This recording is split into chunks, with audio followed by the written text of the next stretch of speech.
महाकुंभ में हर पंडाल में अलग तस्वीर देखने को मिल रही है। एक ऐसी तस्वीर भी सामने आई जिसमें 5 साल के शिव और पार्वती के दर्शन हो रहे हैं। 5 साल के बालक और बालिका को शिव पार्वती के रूप में देखने के लिए भीड़ जुट रही है।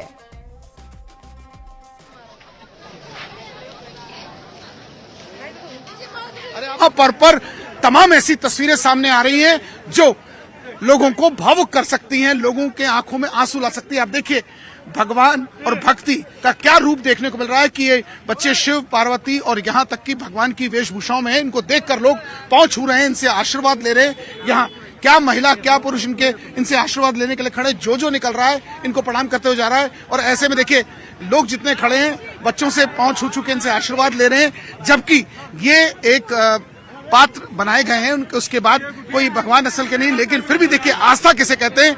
ये शिव है, ये पार्वती है। उनके बाद ये देखिए कैसे इनको दक्षिणा तक दे रहे हैं और लोग पांव भी छू रहे हैं। देखिए कितनी बड़ी आस्था है। ये आस्था नहीं तो और क्या, कहां से महिलाएं आ रही हैं इनको देखने के लिए, इनके चरण छू रहे हैं, इनसे आशीर्वाद ले रहे हैं और दूर दूर तक लोग आ रहे हैं। और ऐसे में ये शिव पार्वती को देखने का जमावड़ा लगा हुआ है। जर्नलिस्ट सोनू मंडल के साथ अमित गंजू, न्यूज़18 कुंभ।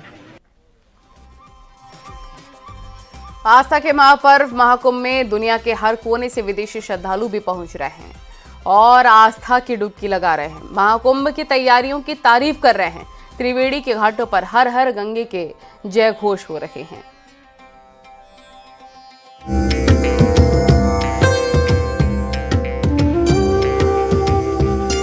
महाकुंभ में जहां आस्था की डुबकी लगाकर श्रद्धालुओं में भारी उत्साह है, तो वहीं महाकुंभ में किए गए इंतजाम को लेकर विदेशी श्रद्धालुओं ने सीएम योगी आदित्यनाथ की जमकर तारीफ की है। त्रिवेणी संगम पहुंचकर स्नान करने वाले विदेश के हर कोने से श्रद्धालु पहुंच रहे हैं और भव्य और सुरक्षित व्यवस्थाओं के इंतजाम से बेहद खुश नजर आ रहे हैं। महाकुंभ में एप्पल के पूर्व सीईओ स्टीव जॉब्स की पत्नी लॉरेन पॉवेल भी पहुंची हैं। सन्यासी बनकर धार्मिक अनुष्ठान में वो शामिल हुईं। त्रिवेणी संगम पर श्रद्धालुओं का तांता लगा हुआ है, जहां एक तरफ कश्मीर से लेकर कन्याकुमारी तक के श्रद्धालु यहां पहुंचे हुए हैं, तो वहीं विदेश से आने वाले श्रद्धालुओं का भी नजारा देखने को मिल रहा है। इटली से आए एक डेलीगेशन ने महाकुंभ में आस्था की डुबकी लगाई। Yes, very good, beautiful India. My Bharat is my home. Yes. First visit to Kumbh or ever been to it? Yes, first time. I'm going. And what about you, sir? What do you want to say about this entire what the things are? It's amazing. Only in India it's possible to make such events. Such event. Only, are you happy only to see? India. Yes. All are happy to see the event. Very happy, very and happy. what about you? Have you taken this in Holy Ganga? Not yet. Tomorrow we will put in Ganga. Tomorrow we will go in Ganga. Tomorrow. Okay. Asa, what do you want to say about the arrangements that the government has taken care of it? Are you happy with it? Everything is very beautiful. पूरे विश्व से लोग महाकुंभ में स्नान करने पहुंच रहे हैं। बहुत बड़ी संख्या में कई और देशों से भी यहां लोग पहुंच रहे हैं, जो दुनिया के सबसे बड़े धार्मिक आयोजन की व्यवस्था को देखकर हैरान हैं। Namaste, namaskar. Toda Hindi. Sorry. Christina, Russia. Kumbh Mela. Great country. Mera Bharat Mahan. I love India. India is in our heart. We wish India and Russia friendship and stop the war in Ukraine. Om Namah Shivaya. Beautiful India, beautiful Kumbh Mela. Modi. Please, peace to this world, peace to Israel, peace to Gaza, peace to Ukraine, peace to Russia. सोमवार को पौष पूर्णिमा के पावन अवसर पर महाकुंभ में पूर्णिमा स्नान पर Australia समेत कई देशों से श्रद्धालुओं के एक समूह ने पवित्र डुबकी लगाई। Blessed to be going into the Ganges. Been in India for just under a week and we're having a great time here at the festival.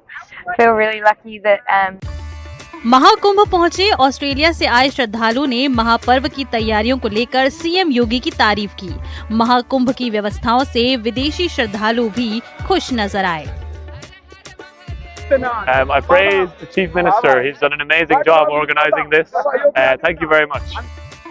इन तस्वीरों से साफ है कि एक बार फिर दुनिया के हर कोने से श्रद्धालु महाकुंभ में पहुंचे हैं, आस्था की डुबकी लगा रहे हैं और महाकुंभ की दिव्यता और भव्यता को महसूस कर रहे हैं और महाकुंभ की तैयारियों के मुरीद होकर त्रिवेणी के घाटों पर हर हर गंगे के जय घोष कर रहे हैं। न्यूज़ 18 के लिए ब्यूरो रिपोर्ट।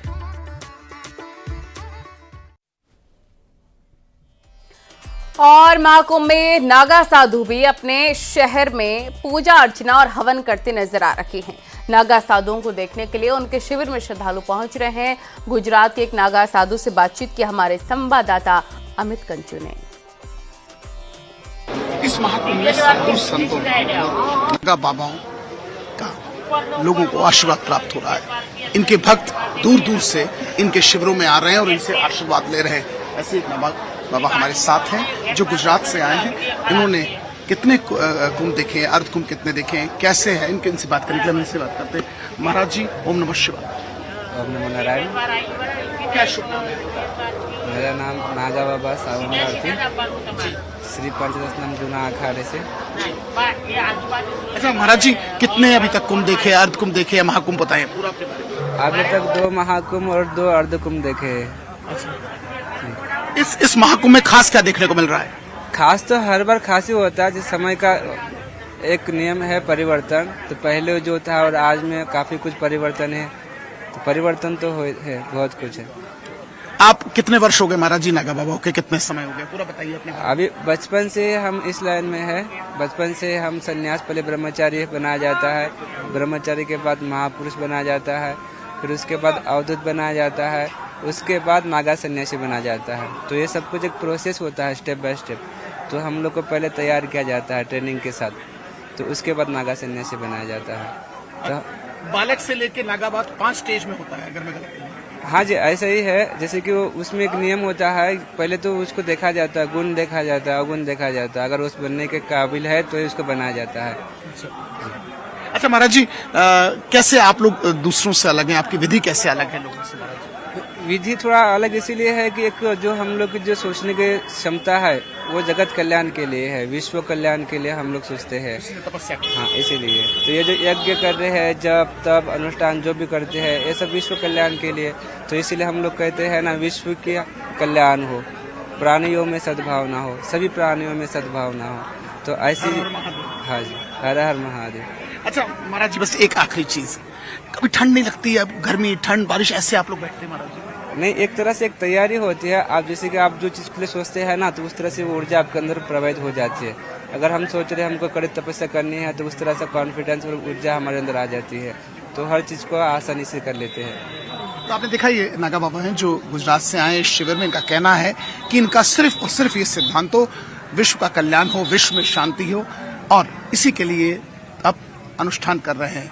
और इनका ये संकल्प है कि जब तक इनका अनुष्ठान तब तक चलता रहेगा जब तक पूरे विश्व में शांति ना हो, क्योंकि प्राणियों में सद्भावना हो, विश्व का कल्याण हो, हर हर महादेव। इसी धारणा, इसी सोच के साथ ये यज्ञ और जाप करते हैं ताकि प्रेम, सौहार्द, स्नेह बना रहे।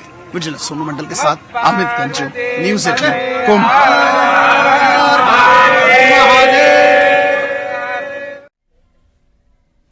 और वाराणसी में पहली बार मांस मछली बेचने वाले दुकानदारों के खिलाफ बड़ी कार्रवाई हुई है और ये कार्रवाई नगर निगम की तरफ से की गई है।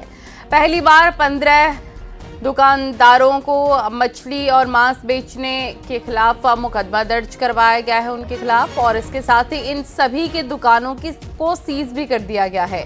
नगर निगम ने विश्वनाथ मंदिर के 2 किलोमीटर के दायरे में नॉनवेज की बिक्री पर रोक लगा दी है और इसके अंतर्गत आने वाले दुकानदारों को कई बार नोटिस भी दिया जा चुका है, लेकिन बार बार नियम का उल्लंघन करने पर नगर निगम ने पुलिस को इनके खिलाफ तहरीर दी, जिस पर यह बड़ा एक्शन हुआ है।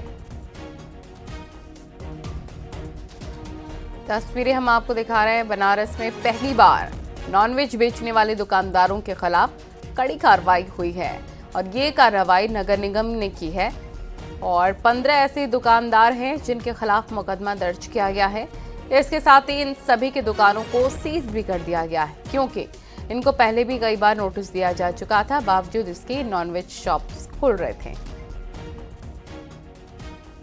नगर निगम के पशु चिकित्सक और कल्याण अधिकारी हैं, इन्हों के द्वारा एक तहरीर थाने पे दी गई है, जिसमें जितनी भी मांस और मच्छी की दुकानें हैं इनको बंद करने के लिए एक अभियोग पंजीकृत कराने के लिए इन्होंने पुलिस को अनुरोध किया है। उसी के क्रम में इसमें चौक थाने पे एक एफआईआर की गई है और एक एफआईआर दशाश्वमेध थाने पे की गई है। कुल 11 लोग इसमें नामजद हैं, जिनकी दुकानें काशी विश्वनाथ मंदिर की परिधि में पड़ती हैं, जिनको बंद करवाने का आदेश दिया गया है और ये इलीगल चल रही थी, इनको तत्काल प्रभाव से सीज कर दिया गया है।